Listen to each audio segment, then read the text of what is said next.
नमस्कार दोस्तों, आज के इस वीडियो में आप सभी लोगों का बहुत बहुत स्वागत है।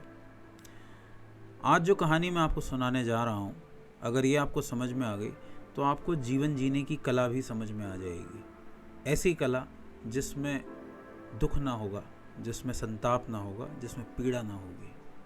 तो चलिए शुरू करते हैं। बहुत समय पहले की बात है। गंगा नदी के किनारे एक पीपल का पेड़ था।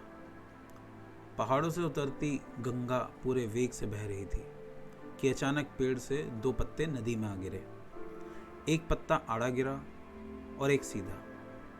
जो आड़ा गिरा वह अड़ गया, लड़ने लगा, कहने लगा, आज चाहे जो हो जाए इस नदी को रोक कर रहूँगा, चाहे मेरी जान ही क्यों ना चली जाए, इसे आगे नहीं बढ़ने दूंगा।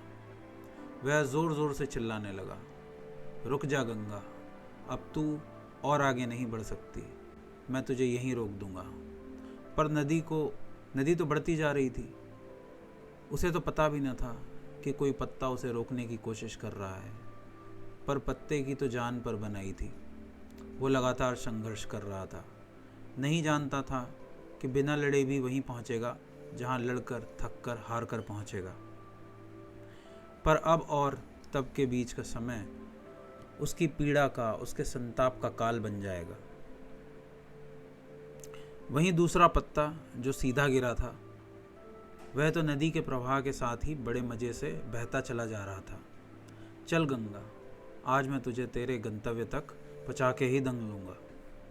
चाहे जो हो जाए, मैं तेरे मार्ग में कोई अवरोध नहीं आने दूंगा। तुझे सागर तक पहुंचा के ही दम लूँगा। नदी को इस पत्ते का भी कुछ पता न था। वह तो अपनी ही धुन में सागर की ओर बढ़ती जा रही थी। पर पत्ता तो आनंदित है।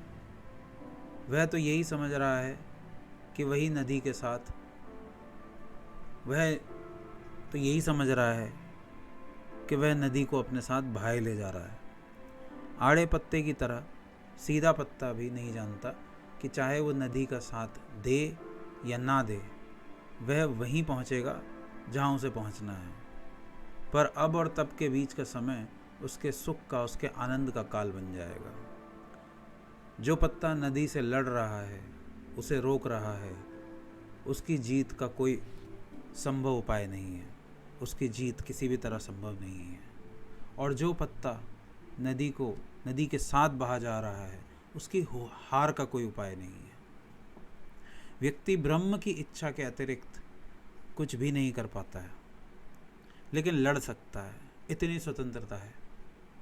और लड़कर अपने को चिंतित कर सकता है, दुखी कर सकता है। इतनी स्वतंत्रता है, इतनी फ्रीडम है। इसे ही फ्रीडम कहते हैं।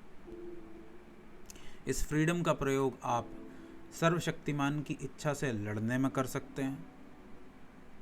और तब जीवन उस आड़े पत्ते की तरह दुख और संताप के अलावा और कुछ भी नहीं होगा।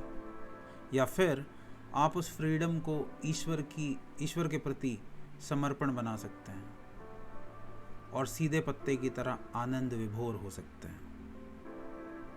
उम्मीद करता हूँ कि आप लोगों को ये कहानी पसंद आई होगी। अगर कहानी पसंद आई है तो इस वीडियो को लाइक कीजिए, और अगर आप हमारे चैनल के ऊपर नए हैं तो चैनल को सब्सक्राइब ज़रूर कीजिए। साथ ही साथ बेल आइकन प्रेस करना मत भूलिएगा, ताकि हम जब भी वीडियो अपलोड करें आप लोगों को वीडियो का नोटिफिकेशन ज़रूर पहुँचे। और अगर कहानी काम की लगी है तो इसे अपने दोस्तों के साथ भी शेयर कीजिए। मैं चलता हूँ, मैं मिलूँगा आप लोगों से अगले वीडियो में। तब तक के लिए thank you so much for watching and I will see you next time. Bye bye.